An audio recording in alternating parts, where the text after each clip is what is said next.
নমস্কার, আমি সুস্মিতা। পালবারের কিচেনে আপনাদের সকলকে স্বাগত জানাই। আজ আমি আবারও একটা নতুন রান্না নিয়ে চলে এসেছি। আজ আমি বানাবো শীষ পালংয়ের চচ্চড়ি। আপনারা নিশ্চয়ই সবাই এটি বাজারে দেখেছেন। পালং শাকটা যখন বড় হয়ে যায়, তারপরে যে ফুল বেরিয়ে যায়, তখন সেটা শীষ পালং নামে পরিচিত। মানে আমরা সবাই এটাকে শীষ পালং বলে থাকি। তো এটা আমি কিভাবে বানাচ্ছি চলুন দেখে নিই। প্রথমে পালং শাক নিয়ে নিয়েছি। সব সবজিগুলো আমি এখানে কেটে নিয়েছি। কি কি সবজি নিয়েছি চলুন দেখে নিই। আলু, শিম, কুমড়ো, মিষ্টি আলু, বেগুন, আর নিয়ে নিয়েছি কাঁচা লঙ্কা আর আদা। আর আমি এখানে নিয়ে নিয়েছি ফোড়নের জন্য 5 ফোড়ন, তেজপাতা আর শুকনো লঙ্কা। নিয়েছি চিনি, লবণ, হলুদ, আর নিয়েছি বড়ি। কড়াই বসিয়ে দিয়েছি। কড়াইতে দিয়ে দিচ্ছি সর্ষের তেল। তেল গরম হয়ে গেছে, দিয়ে দেব বড়ি। বড়িটা এবার আমি হালকা লাল করে ভেজে নেব। বড়িটা হালকা লাল করে ভাজা হয়ে এসেছে, এবার আমি তুলে নেব।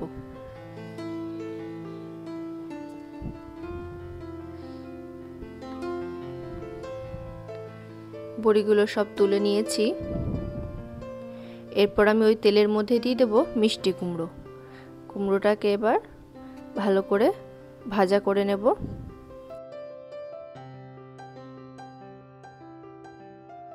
হালকা লাল করে কুমড়োটাকে ভেজে নিয়েছি, এরপর তুলে নেব।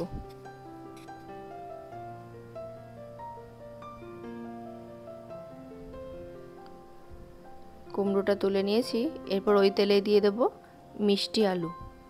মিষ্টি আলুটা এবার আমি ভেজে নিচ্ছি। সব সবজিগুলো এরকমভাবে ভেজে নেব। মিষ্টি আলুটা ভাজা হয়ে গেছে, তুলে নিচ্ছি।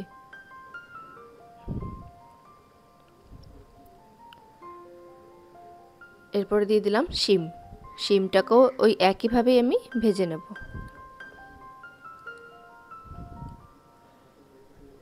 শিমটা ভাজা হয়ে এসেছে, এবার আমি তুলে নিচ্ছি।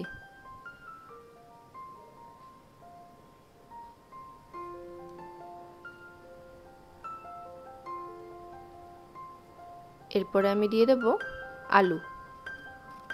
আলুটা দিয়ে একইভাবে ভেজে নেব লাল করে। আলুটা লাল লাল করে ভাজা হয়ে এসেছে।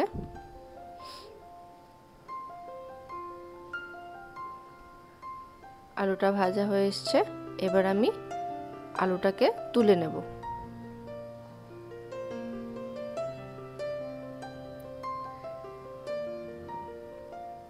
আলুটা ভাজা হয়ে গেছে, তুলে নিয়েছি। এরপর আমি দিয়ে দেব বেগুন।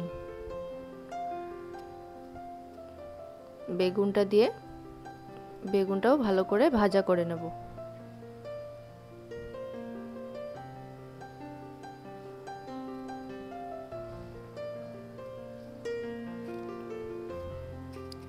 সমস্ত সবজিগুলো এইভাবে আমি ভেজে নিয়েছি। আপনারা যদি চান বা হাতে কম সময় থাকে, তাহলে সব সবজি একসাথেও ভেজে নিতে পারেন। এভাবে আলাদা করে না ভাজলেও হবে।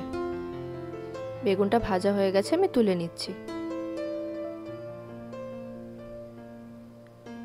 সব সবজিগুলো দেখুন সুন্দর করে ভাজা হয়ে গেছে।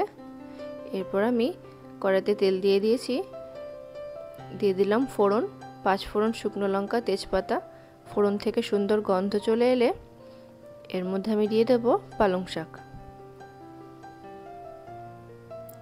ফোড়ন থেকে সুন্দর গন্ধ বেরিয়ে গেছে, এর মধ্যে আমি শীষ পালংটা দিয়ে দিচ্ছি। ভালো করে কেটে ধুয়ে নিয়েছিলাম পালং শাকগুলো।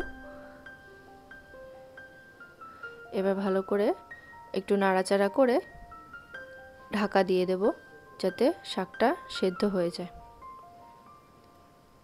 কিছুক্ষণ পর ঢাকনাটা তুলে দেখে নেব শাকটা সেদ্ধ হয়ে গেছে। দেখুন শাকটা অনেকটা মজে এসেছে।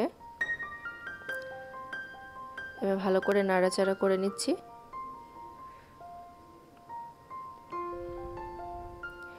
এবার আমি খুন্তি দিয়ে এরকম শাকটা সাইডে সরিয়ে এর মাঝখানে আমি দিয়ে দেব গ্রেট করা আদা আর কাঁচা লঙ্কা,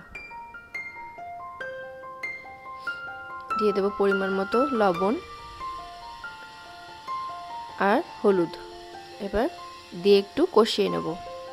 আপনারা যদি চান তো ফোড়নের সময়তেই এই আদাটা দিয়ে দিতে পারেন, আমি এখানে পরে ব্যবহার করেছি। আপনারা যদি ফোড়নের মধ্যেও দেন তাহলে গন্ধটা আরও সুন্দর আসবে। আমি এখানে আগে দিতে ভুলে গেছিলাম, তাই আমি পরে এটা এভাবে দিয়ে নিয়েছি। এটাতেও খেতে খারাপ লাগেনি, এভাবেও ভালো লেগেছে। দিয়ে এবার ভালো করে কষিয়ে নিয়েছি। এরপর দিয়ে দেব ভেজে রাখা সবজিগুলো। দিয়ে দিলাম আলু, শিম, মিষ্টি আলু আর মিষ্টি কুমড়ো। এবার সব সবজিগুলো দিয়ে ভালো করে নাড়াচাড়া করে নিয়ে একটু ঢেকে দেব সবজিগুলো সেদ্ধ হওয়ার জন্য। সবজিগুলো যাতে সুন্দর সেদ্ধ হয়ে নরম হয়ে যায় তার জন্য আমি ঢাকনাটা দিয়ে দিলাম। কিছুক্ষণ পর ঢাকনাটা খুলে একটু নাড়াচাড়া করে দেখে নেব সবজিগুলো সব সেদ্ধ হয়ে গেছে নাকি।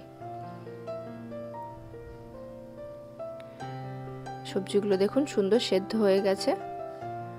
এরপর আমি দিয়ে দেব বেগুন। বেগুনটা দিয়ে এরপর দিয়ে দেব বড়ি। এবার ভালো করে আবারও সব কিছু মিশিয়ে নেব। এই পালং শাকের চচ্চড়ির মধ্যে সবজিগুলো সুন্দর নরম হয়ে গেলেই খেতে বেশি ভালো লাগবে। পুরো মাখা মাখা হলে এটার টেস্টটা ভালো হবে। এরপর দিয়ে দিলাম সামান্য চিনি, একটু মিষ্টি মিষ্টি হলে এই সবজিটা ভালো লাগবে। দিয়ে এবার ভালো করে নাড়াচাড়া করে নিচ্ছি। পালং শাকের চচ্চড়ি তৈরি হয়ে গেছে। খুব তাড়াতাড়ি এটি তৈরি হয়ে যাবে। আপনারা বাড়িতে একবার বানিয়ে দেখবেন। এটি খুবই সুস্বাদু খেতে, আর এর মধ্যে প্রচুর ভেজিটেবলস আছে, যার জন্য এটা পুষ্টিগুণও।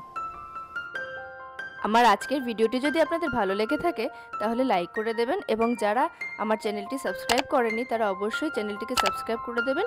পাশে থাকা বেল আইকনটি প্রেস করে দেবেন, তাহলে যখনই কোনো ভিডিও আপলোড করব তার ইনস্ট্যান্ট নোটিফিকেশন আপনাদের কাছে পৌঁছে যাবে। আজ তাহলে এই পর্যন্তই। ভালো থাকবেন, সুস্থ থাকবেন, নমস্কার।